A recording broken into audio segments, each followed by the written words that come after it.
Жалал Абад шаарында балдардын коопсуздугу толук камсыз кылына элек. Жыл башынан эле 2 өспүрүм зордук зомбулукка кабылган. Ушуга байланыштуу шаардагы тийиштүү кызматтардын адистери балдарга карата зордук зомбулуктарды болтурбоо, алдын алуу максатында мектеп окуучулары менен жолугушууларды уюштуруп жатат. Мүмкүн эмес.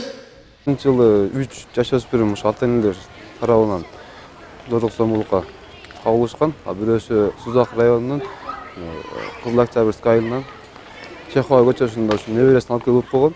Эки жаш өспүрүм бул Жалал Абад шаарынын тургундары. 2019 жылы азыркы учурда эки кызыбыз Токтогул көчөсүндө жайгашкан, номери жок гостиницада эки кызыбыз зордук зомбулукка кабылып, износ деп бизге катталды.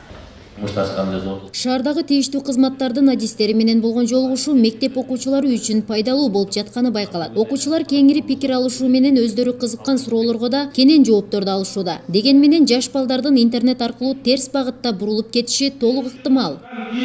Ушундай Жалал Абад боюнча ушундай иш-чаралар көп болуп турса жакшы болмок. Анткени bunday иш-чаралар окуучуларга көптөгөн маанини берип, көп ролдорду ойнойт. Мындай мектептерде зор зомбулуктар боюнча иш-чаралар өткөндөр бул ушул зор зомбулукка каршы иш-чаралар болгон.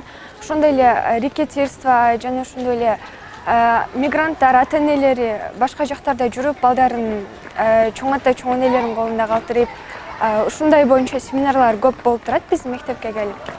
Жалал Абад шаарынын мэриясы өспүрүмдөрдүн укугун коргоп, алардын катышуусундагы кылмыштуулуктун, зордук зомбулуктун алдын алуу максатында атайын иш план түзгөн. Бул иш-чараларды ишке ашырууга дин өкүлдөрү, социалдык кызматкерлер, укук коргоо органдары, педагогдор жана мэрия кызматкерлери тартылган. Ушу зордук зомбулуктун алдын алуу боюнча бүгүнкү күндө биздин Жалал Абад шаар социалдык бөлүмү башкармалыгында атайын мэриянын буйругунун негизинде азыр үймө кыдыруулар болуп атат.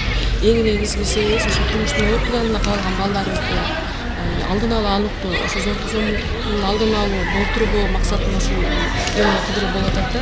Негизги эле максатыбыз ошо ата-энелер балдарын таштап жанагы башка жактарга кеткен ата-эненин балдары ошо туугандарынын карамагында кароосунда кандай шартта тарбияланат, ал туугандарга балдарды кандай тарбиялап атат, жашоо шарты кандай, ошону аныктоо максатында ошол үймө кыдырууларды уюштуруп атабыз.